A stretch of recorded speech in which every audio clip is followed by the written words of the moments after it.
How does the tingling sensation occur?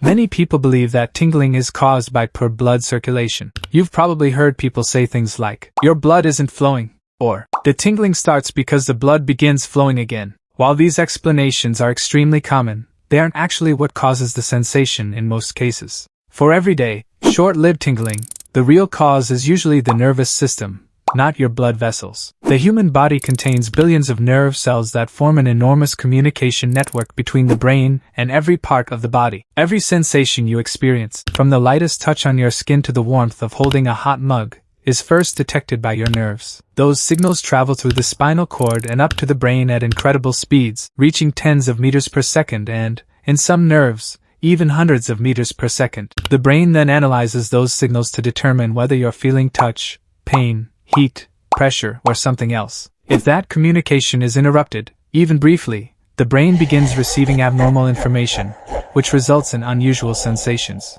When a nerve is suddenly hit, compressed, or stretched, the electrical balance inside its cells is temporarily disturbed. Under normal conditions, nerves fire electrical signals only when they're supposed to, but after being disturbed, they can begin sending random electrical impulses without any real stimulus. Your brain interprets those unexpected signals as tingling, numbness, or even a mild electric shock sensation, despite nothing actually touching your skin. In other words, the feeling isn't caused by a physical vibration inside your body. It's the brain's response to abnormal electrical activity coming from the nerve. So tingling isn't something happening in your skin.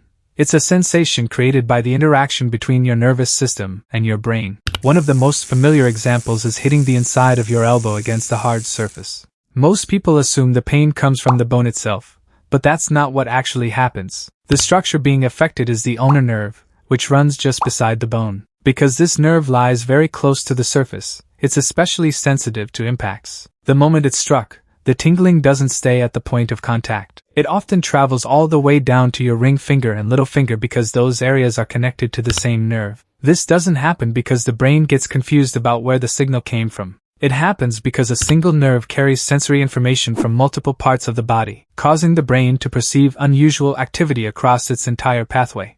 Tingling isn't limited to impacts either. Sitting with your legs crossed for too long, sleeping on your arm, keeping your wrist bent for an extended period, staying in the same position for hours, or carrying something heavy that presses against a nerve can all produce the same effect. In these situations, the pressure interferes with the nerve's ability to transmit electrical signals normally. As the pressure continues, sensation gradually fades and may eventually turn into numbness. Once the pressure is removed, the nerve resumes its normal electrical activity. Ironically, that's when many people notice the strongest tingling sensation. Although it's commonly believed that this happens because blood is flowing back into the area, the tingling is actually caused by the nerve restoring its normal electrical signaling. In short, contrary to popular belief, the tingling we experience in everyday life is usually caused not by our blood vessels, but by our nerves temporarily losing their normal electrical communication. As the body's communication network, nerves react almost instantly to even minor pressure or impact. The brain then interprets these unexpected electrical signals as tingling, numbness, or a mild electric shock sensation. It's one of the most common, and surprisingly fascinating, examples of just how sensitive and complex the human nervous system really is.